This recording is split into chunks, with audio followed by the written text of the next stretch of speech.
यीशु मसीह के नाम से सबको जय मसीह की। आज का वचन है उत्पत्ति की किताब उसका 8 अध्याय 11 वचन। और कबूतरी सांझ के समय उसके पास आ गई तो क्या देखा कि उसकी चोंच में जैतून का एक नया पत्ता है। इससे नूह ने जान लिया कि जल पृथ्वी पर घट गया है। मेरे प्रियो, यहाँ पर हम एक जमाने में नूह के समय में जल प्रलय हुआ था, परमेश्वर के द्वारा न्याय हुआ था। उस विषय के बारे में इस भाग में हम पढ़ सकते हैं। उस समय क्या हुआ था कि सारा पृथ्वी में पाप फैल गया था। कोई परमेश्वर का बात को मानने का तैयार नहीं था। नूह एक ऐसा व्यक्ति था कि परमेश्वर के बातों को मानता और उस परमेश्वर के बातों के अनुसार चलता हुआ आने वाला व्यक्ति था। नूह ही नहीं बल्कि उनके परिवार को भी ठीक उसी तरह चलाया। परमेश्वर का क्रोध जो है संसार के लोगों के ऊपर भड़क उठा, क्योंकि जितना भी चांस दे तब भी सुधरने का नाम नहीं ले रहे थे। इसलिए सारा पृथ्वी को मिटाने का फैसला लिया। इंसान को बनाने के विषय में परमेश्वर ने इंसान को बनाया है, उस मनुष्य को बनाने के विषय में परमेश्वर पछताया कि उन्होंने सोचा कि मैं क्यों बनाया। मेरे प्रियो, पाप जो है न्याय लाता है। परमेश्वर न्याय परमेश्वर है, दयालु परमेश्वर भी है।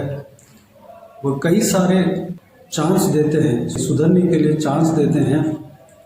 अगर इंसान नहीं सुधरता तो उस पाप का न्याय को भुगतना ही पड़ेगा।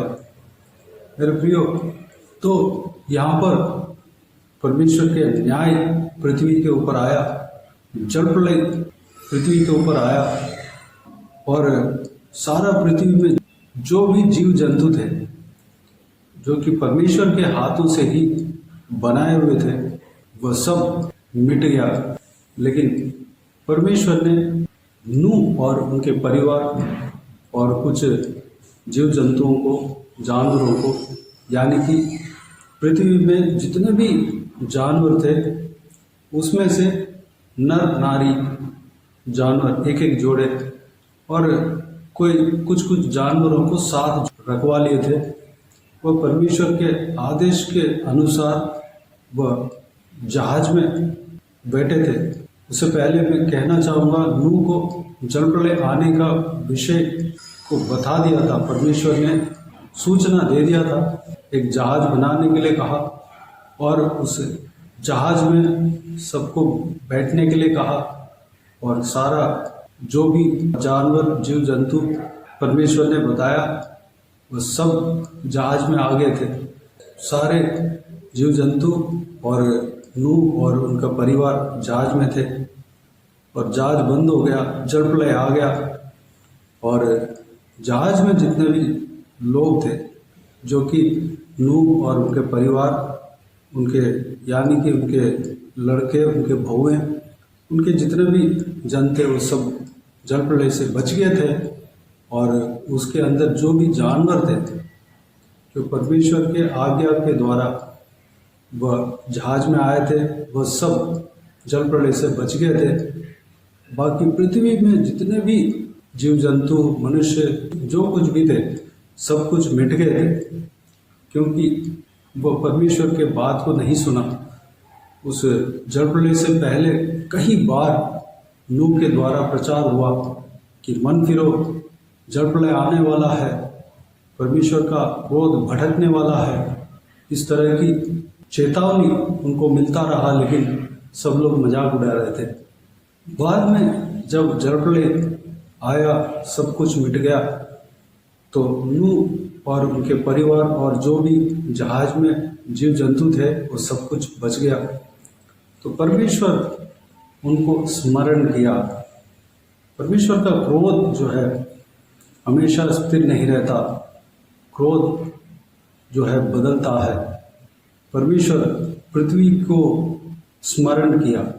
एक साल बाद, यानी कि कुछ दिनों बाद जो है, जो भी पृथ्वी में जल है सब कुछ सूख गया और एक अंकुर जो है उगने लगा।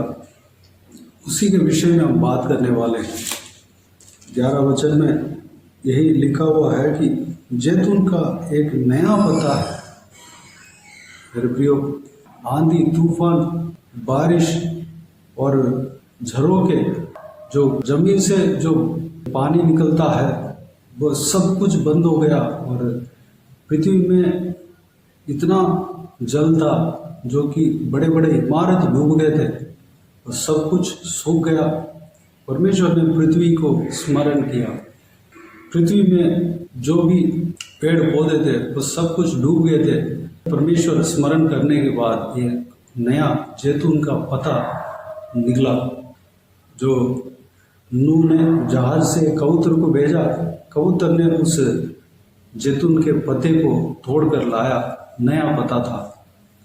मेरे प्रियो, हमारे जीवन में आंधी तूफान, जल प्रलय, इस तरह के परेशानी आए होंगे।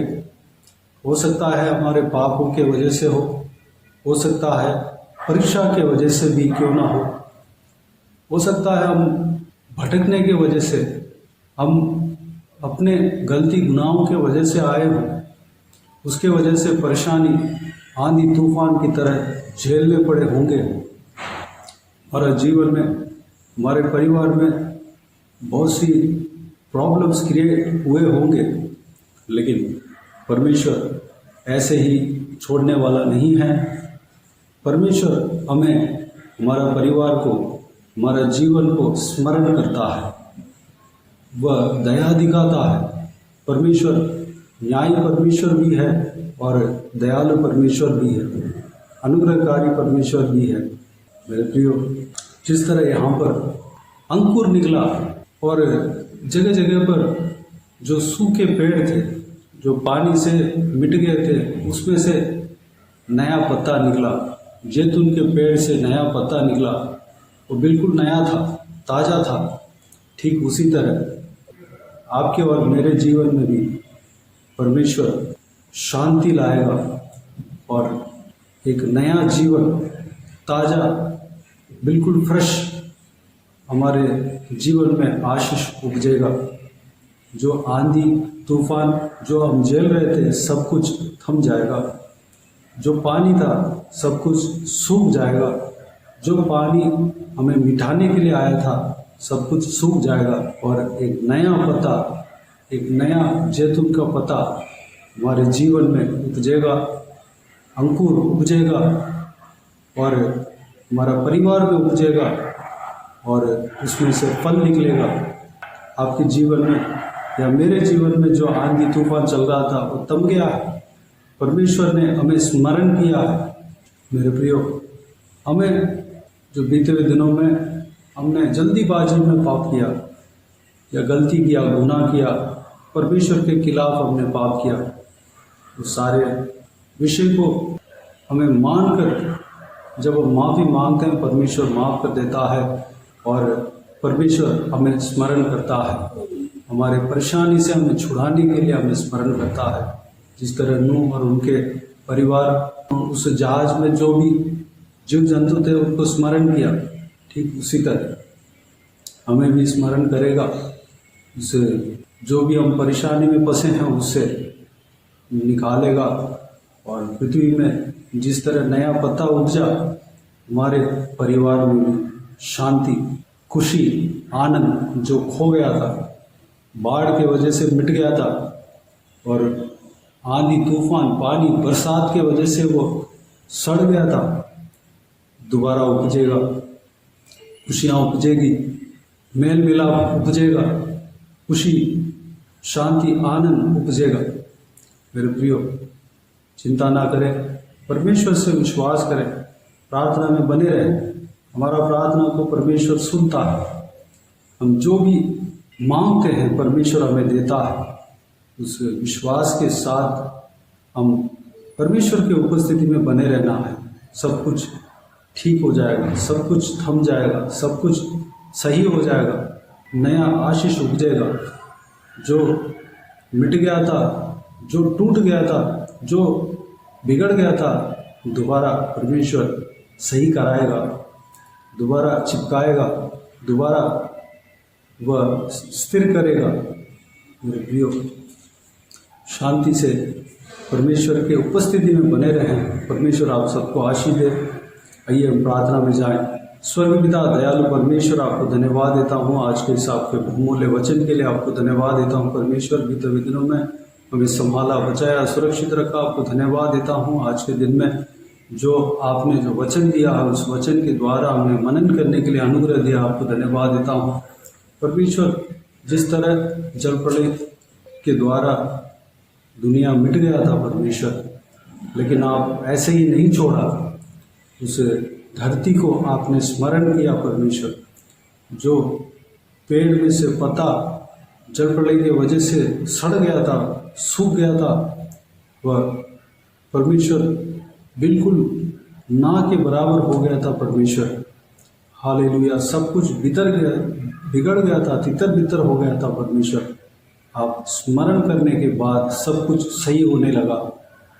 सारा पानी सूख गया, आंधी तूफान थम गया, बरसात बंद हो गया, और जो भी धरती को, दुनिया को मिटने का जो भी कार्य है, सब कुछ बंद हो गया और नया पत्ता उग गया परमेश्वर, नया अंकुर उपजा पिताजी। हालेलुया। ठीक उसी तरह हमारे परिवार में भी, हमारे घर में भी, हमारे जीवन में भी आप शांति लाएंगे, आशीष लाएंगे परमेश्वर, जीवन लाएंगे। आपको धन्यवाद देता हूँ परमेश्वर। सारा विवश के जीवन में, परिवार में, जिंदगी में आप कार्य करने वाले, धन्यवाद देता हूँ। कार्य करेंगे भी, आपको धन्यवाद देता हूँ परमेश्वर। आप हमारे ऊपर दया रखते हैं, करुणा रखते हैं, अनुग्रह रखते हैं। आपको धन्यवाद देता हूँ। हालेलुया। सारी बातों के लिए धन्यवाद देता हूँ परमेश्वर। सारा विवश का जीवन में कार्य करना भी था, किसी को भी कोई भी कमी घटी ना होने देना, भरपूर आशीष देना। कोई भी जन बीमार हो, उनको आप क्या तो भी सौंपते हैं, उन्हें छूना, चंगा करना, प्रभु यीशु मसीह के नाम से चंगा होने पाए। अगर किसी को दुख हो, तकलीफ हो, सारा दुख तकलीफ को दूर करना, परेशानी को दूर करना, आंसुओं को पोंछना परमेश्वर। जो कोई भी जन जहाँ कहीं भी जाते हैं, आते हैं, स्कूल में, कॉलेज में, काम में और नौकरी में, बिजनेस के मामले में, हालेलुया, या घर में भी क्यों ना हो परमेश्वर, घर के काम के लिए बाहर क्यों ना गया हो, सबके संग रहना, सुरक्षित रखना पिता। हरे के पास आपके स्वर्गदूत आने पाए, हरे के साथ रहने पाए परमेश्वर। आपके हाथ हरे के ऊपर बने रहने पाए। महिलाओं का आपके हाथ में सौंपते हैं, सुरक्षित रखना, बुराई से बचाना, दुष्ट मनुष्य से बचाना। हालेलुया। बुजुर्ग व्यक्तियों का आपके हाथों में सौंपते हैं परमेश्वर, उनके संग रहना, शरीर में ताकत, बल देना, स्टैमिना देना, लंबी उम्र देना परमेश्वर। छोटे बच्चों को आपके हाथों में सौंपते हैं, उनके संग रहना परमेश्वर। धन्यवाद देता हूँ पिता। सुरक्षित रखना, संभालना परमेश्वर। धन्यवाद। पढ़ाई लिखाई में आशीष देना, बाकी सारे बातों को आपके हाथों में सौंपते हैं। सारा आदर, महिमा, जलाल आपको मिलती रहे। सारा दुआ प्रार्थना को प्रभु यीशु मसीह के नाम से मांगते हैं, सुनना, ग्रहण कर। आमीन आमीन। प्रभु यीशु मसीह के नाम से प्रभु यीशु मसीह का आशीष और अनुग्रह हम सभी के ऊपर बने रहे। आमीन आमीन। मेरे प्रिय, इस चैनल को सब्सक्राइब करें और शेयर करें। अगर किसी को भी प्रार्थना का विषय हो तो डिस्क्रिप्शन में दिए हुए नंबर पर कॉल करके प्रार्थना करा सकते हैं। हम आपके लिए प्रार्थना करेंगे। आप अपने व्यक्तिगत प्रार्थना में हमारे लिए प्रार्थना कीजिए, इस सेवकाई के लिए, इस सेवकाई का उन्नति के लिए, इस सेवकाई में जुड़े हुए हर एक जन के लिए, हर एक आत्मिक उन्नति के लिए, तरक्की के लिए, आत्मिक आशीष के लिए, संसारिक आशीष के लिए, पारिवारिक आशीष के लिए प्रार्थना करें। प्रभु ईश्वर आप सबको आशीष दे। इस सेवकाई के द्वारा परमेश्वर आपके जीवन में कार्य क्या हो वो भी हमें बता सकते हैं, ताकि हम सब मिलकर परमेश्वर को धन्यवाद दे सके, महिमा कर सके। प्रभु यीशु आप सबको आशीष दे। आमीन आमीन।